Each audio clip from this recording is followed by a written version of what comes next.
Hey guys, welcome back, it's Ripe again. In today's video, a rich entitled lawyer moved in next to a farmer and dug a giant pit on his farmland to search for oil. The farmer's property got completely ruined and the farmer got sent to jail. Here is what happened. I am a farmer in Venezuela, and a few years ago a guy moved into my neighborhood and really messed things up for me. He was a rich guy from the city that was both a lawyer and also made a lot of his money in the oil business. I believed he moved out here because he felt the land would have oil if he was able to dig down in it. The main issue for him being that I was living right on the area that he assumed would have the oil to make himself even more rich. He also assumed that since I was just a farmer and he was a lawyer, people would believe him over me, but I'm getting a little ahead. I had never actually spoken to this guy when he moved in, but he decided to make my entire life hell for his own benefit. He needed my land, and to get that, it meant he needed me at the very least off of my own property.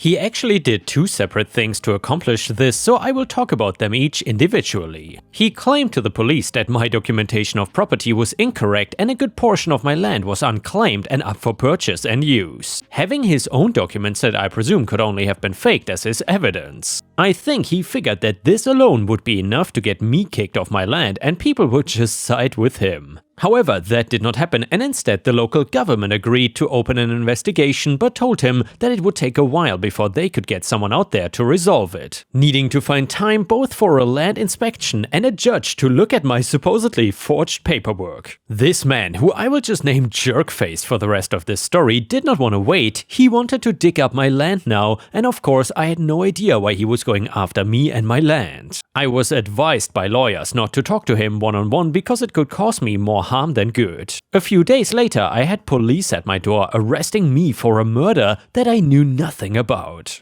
I was confused and scared, but that did not stop them from taking me to the station and having the charges pressed against me.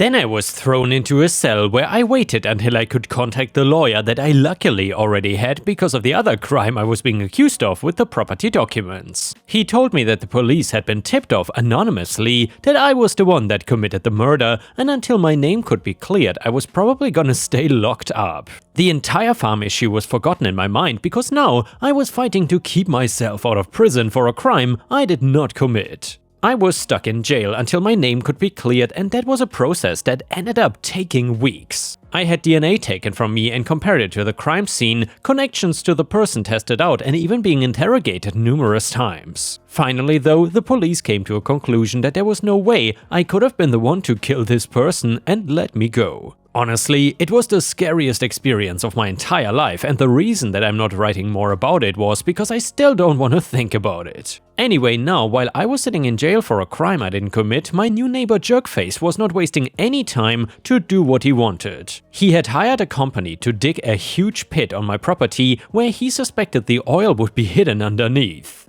Not getting any kind of legal permits to do so, and with the property issue still being under government investigation. He dug the pit so close to my house that half of it ended up collapsing into the pit and being destroyed. I had just gotten out of jail and wanted to go back home only to find that it had been destroyed. I was angry and my lawyer was making a killing because this was now the third thing I was calling him up to do for me. Starting a lawsuit against Jerkface for the destruction of my property, which was gonna be complicated because it meant needing the first lawsuit about the documents to be pushed forward. Jerkface was of course representing himself with the pure belief that he was better than me, and that meant he would win everything. Since the property damage was based on if I owned the property, that was the first thing we tackled. A judge looked over all the documents as well as what the expert land assessors had written in the report. It was found that the entire land my paperwork claimed to be my property was in fact my property. It also proved that my documents were not forged and the paperwork for the farm ownership was filed properly and in my name. So this was strike one against Jerkface, but he was still trying to put up a fight against me. He was still trying to claim that digging on my land was legal because I had been under arrest for the murder thing. That meant if I was convicted, I would have lost all the rights to my farm due to the lack of ability to pay and run it, at least according to him. This is where he messed up so hard and it ended up ruining the case for him. So the murder arrest was private and there was no way he could have known about it unless he was involved.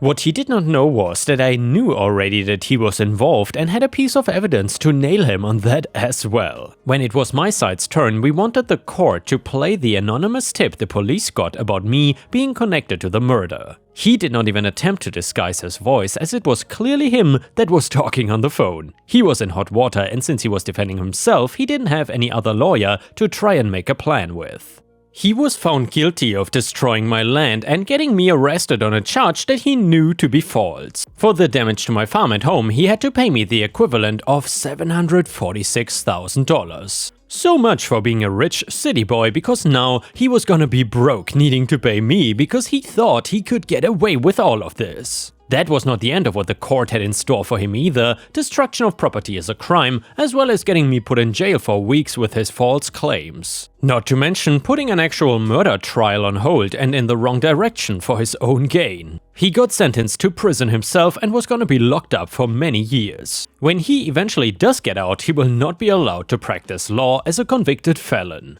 Also, I'm sure if he lost lawsuits for people that caused him to go to jail, they will not be happy when they see him on the other side. My land and home took a lot of money to fix, but I'm just glad the entire thing is over. I thanked my lawyer for all his help, and he told me if I get in trouble again, I can give him a call. Also, I'm sure he liked his chunk of the payout. I hope I never need to call him again, because while he was great, I don't want to need a lawyer in the future. I want this whole thing to be my only experience with the inside of jail or a court for the rest of my life. And yeah, Ripe Stars, if you enjoyed the title story, then please don't forget to like the video, subscribe to the channel if you haven't already, and maybe even leave a comment, because that would help me tremendously. Thank you so much, and now let's continue with the next one. This one is an insane revenge story. So my child's daycare had a death in the family. It's a small family-owned place, so this affected all the employees. They sent out an email at like 3 AM. I could not miss work as I had a very important day, so I scrambled to find a sitter just for that day. My stepbrother's girlfriend was basically the only person I know that doesn't work, so I called her. She says, "Sure, but I can only watch him for 6 hours and I will give you my family rate, so it will only be $200.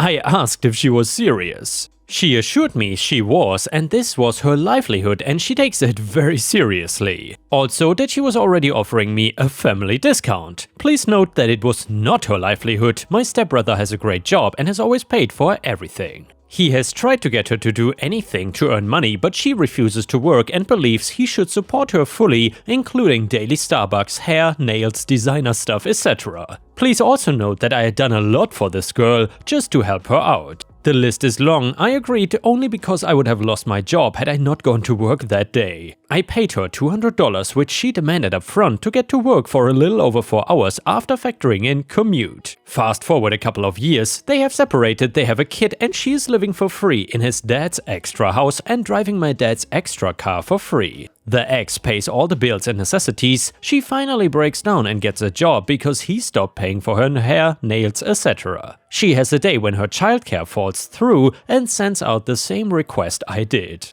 "Can anyone watch my kid? I have to go to work or I'll get fired." I told her I could absolutely do it. Then charged her the same bogus price she charged me. I told her it was the family rate. She cussed me out. Edit, why would either of us get fired has been asked a ton. Here is why. I was scheduled to teach a seminar for about 400 people. This was extremely expensive to the company once you factor all the logistics of closing operations for a day and etc. If I would have last minute cancelled, it would have cost them the same twice. Under normal circumstances, I can miss work for an emergency, but not during something like that. I'm a salary employee, so I usually work about 60 hours a week. Taking off after lunch or something is not a big deal, it was just the magnitude of the event. She, on the other hand, worked a job that anyone was qualified for and was on the chopping block for missing work all the time. Also, once again, it was not her livelihood. At some point before she got with my stepbrother, she was babysitting for a family for a couple of weeks, but they fired her for being unreliable. She recognized the position I was in and threw out a number because she knew I had no choice but to pay it. Also note, she cussed me out when I tried to charge her the exact thing she charged me, so no, I was not just being cheap. And yeah, Ripe Stars, I don't know if it is just me, but $200 just seems insane for a few hours of babysitting. I'm wondering what the normal rate would be. You know, in comparison, it's pretty interesting. Here in Thailand, if you have a kid, it's very cheap to get a nanny, even one that cares 24/7 for your kid pretty much. I say this because two families here in the neighborhood I live, they recently had babies, and they are paying around $600 to $700 a month for a nanny that takes care of the kid 24/7. Absolutely insane prices in comparison. Anyway, the next one is titled Fake Friend Revenge. Today I thought I would share the story of Sam, not the real name. Sam does not make friends easily, he is not good at small talk, and, to make things worse, he is suspicious of people who are too friendly for the reasons below. Sam made a lot of money at a young age. I'm not gonna say exactly what he did because I don't want him tracked down, but he made something that made him rich. Being a smart guy, Sam invested most of the money in long-term investments that will pay out a reasonable amount each month until he dies. He does not live a rich life, but he never has to work again. A few years after his windfall, he got bored and decided to go back into college.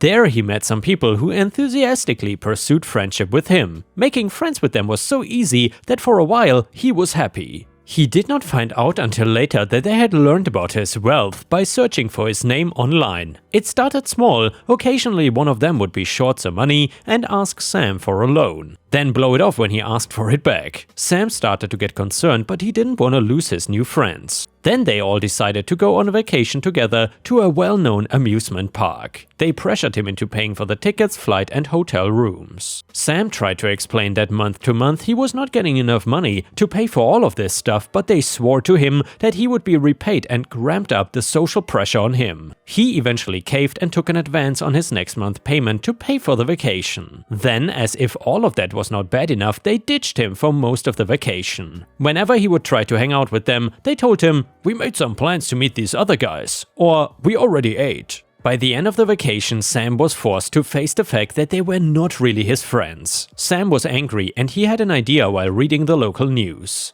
A local restaurant had created a dish that cost $1,000. It was mostly a publicity stunt, copying another restaurant that had gained a lot of publicity by doing the same thing, but Sam understood that his friends saw him as their ticket to the rich life. Sam started making sure that friends saw mentions of this overpriced dish several times a day. Eventually, it worked. They started suggesting to him that they should all go and try this dish. Sam made it clear to them that he was still paying off the vacation, and although he could get together enough cash to buy it for himself, he could not pay for their meals. They all said they understood, although they looked a little worried. He never overheard them saying it, but he knew they confused being a millionaire with having $1 million sitting in your checking account. The day of the meal came and they all ordered this $1,000 dish. The restaurant's manager came out and asked them if they were certain they had the funds to purchase this meal. Each of them confirmed that they had the money and were ready to pay. Sam cannot remember what was in the meal, but he says it tasted salty and slimy, like French fries soaked in water.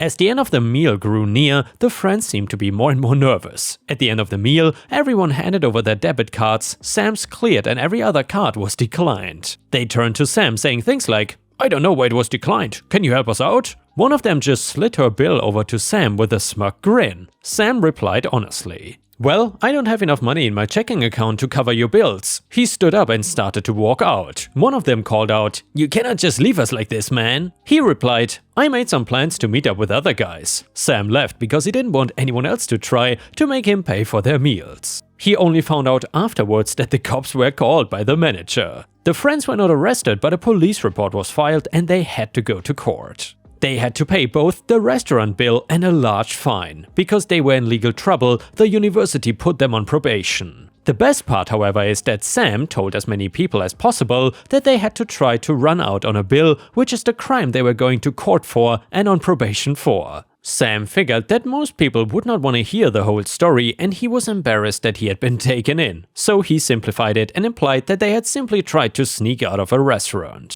To their fellow college students, this was enough to turn the friends into pariahs. And the next one is a malicious compliance story. I am a born Canadian, but since my parents are German, I'm entitled to German citizenship. However, if you don't get a passport or other proof of citizenship before you turn 18, the German embassy has to do a search for records, which is this long process that verifies your connection to Germany, your ancestors if you still have family, etc., and it can take years to do. I was 17 at the time. So now on to the German page for the citizenship. It says you must have the passport that your parents had when you were born, otherwise they will have to do the search of citizenship. Well, we did not have this. The only thing is that the German consulate website did not have this, so I got my documents and prayed that they wouldn't notice. Being Germans, they do everything by the book, no exceptions, and needless to say, they absolutely combed through my documents. They eventually caught that I didn't have what I mentioned earlier, and so I pointed out that it wasn't on the website. They did not believe me at first, but after probably an hour of the agent and manager combing through their website, they found that I was right and actually granted me the passport without the search of citizenship. They told me this was the first time anything like that happened and that they will have to change the website, but since it was not on the website, that they would allow it. And just to stress how long the process would have taken, my cousins submitted applications 3 years ago and are still waiting. And the next one is a story about a terrible busybody neighbor. And by the way, Ripe Stars, if you have watched until here, please let me know in the comments what kind of stories do you enjoy the most on my channel. I think most people enjoy the HOA stories the most for some reason. However, I really do personally like the crazy Karen stories. But in the end, all of these stories are pretty fun to read, but I'm still curious what you prefer. Anyway, the next one starts like this. I live next to this guy William and his wife and daughters. He is a total busybody. I swear he's watching and commenting on everything I do. If I have friends over, he will watch from the porch and out the windows. He will comment later on how many people I have over, how late I have them over, etc., like complaining that I had a party of 7 over until 1 AM. If my grass gets too long, he will comment on how I need to spend a day a week mowing. I cannot keep going out at 3 nights in a row. If there are cars parked in the street, he will know which ones are friends there to see me. I know he knows because he goes right to mine and asks me to have my friends move their cars.